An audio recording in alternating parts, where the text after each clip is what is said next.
Yo, what is up, guys? I think I may have forgotten my wallet. No, I haven't. No one really tells you how hard it is to get a backpack on when you're in gloves and a leather jacket with shoulder and elbow armor.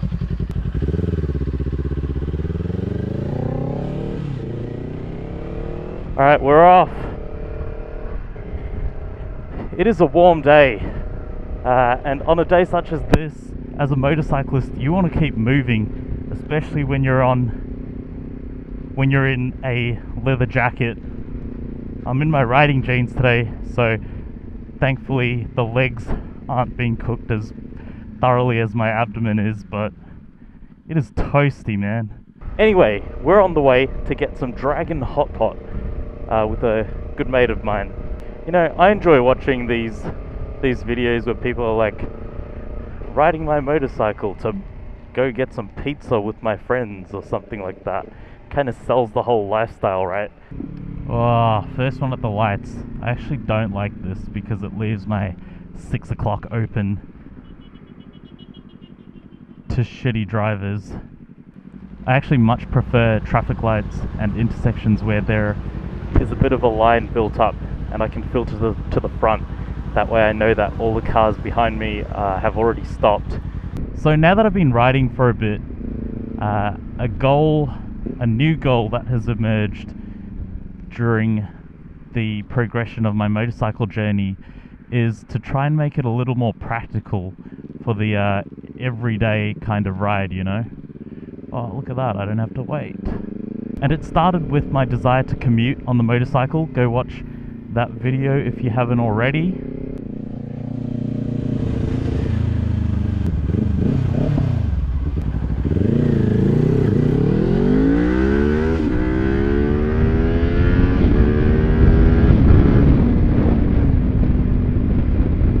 That was fun.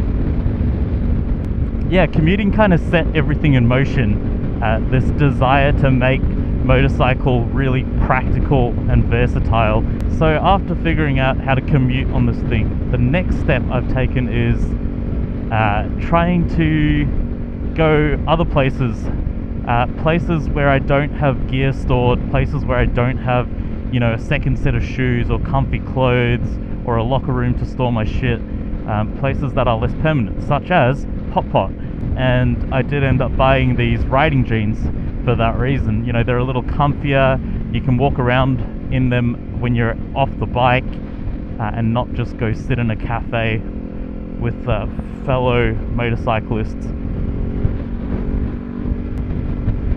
You know, this would be a lot easier if I wasn't an all the gear all the time kind of guy.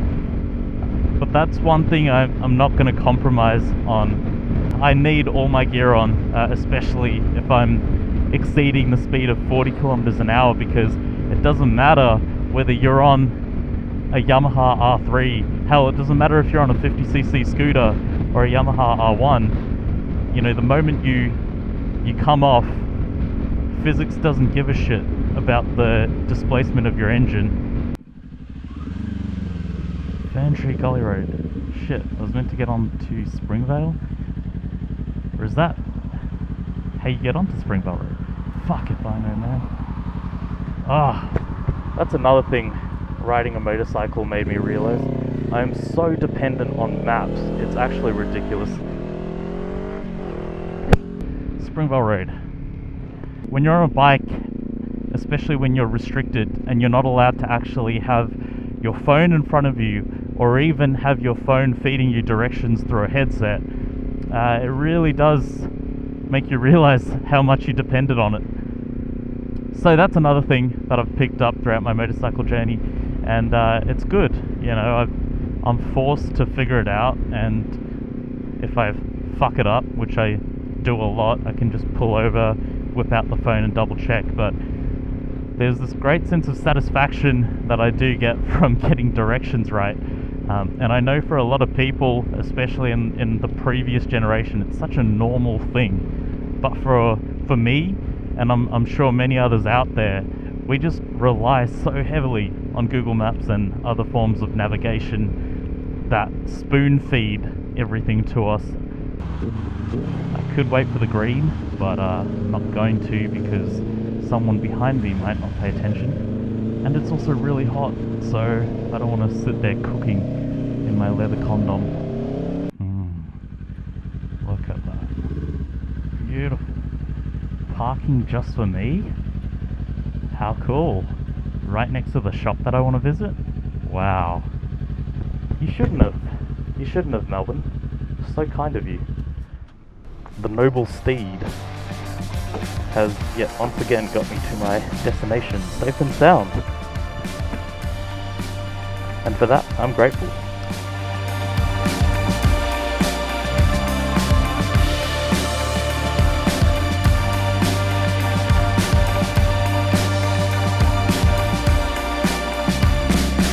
Okay, well that was absolutely delicious. No complaints at all.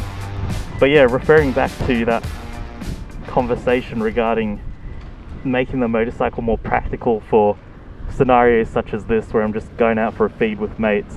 Fuck, forgot to do up my jacket.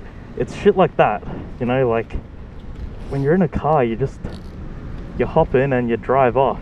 But with this, like, you gotta put your earplugs in, you gotta gear up, you gotta make sure your bag's all good, you gotta put your gloves on, then you gotta take your gloves off because you forgot to do up your jacket or you forgot to do up your chin strap. Vroom vroom, vroom. Am I recording? Yes I am.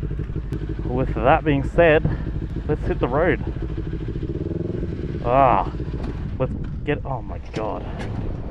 Well, that wasn't as smooth as I'd have liked it to be.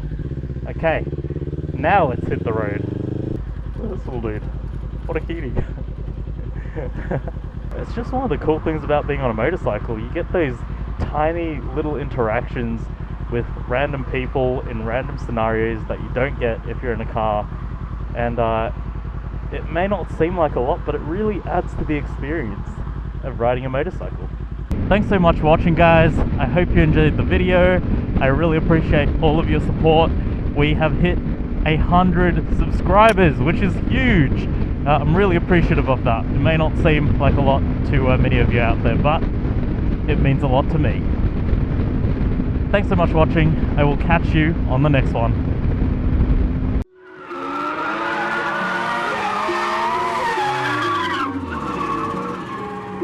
You say you've got them guns, but I've never seen you bang. You say you've got them drugs, but I've never seen you slang.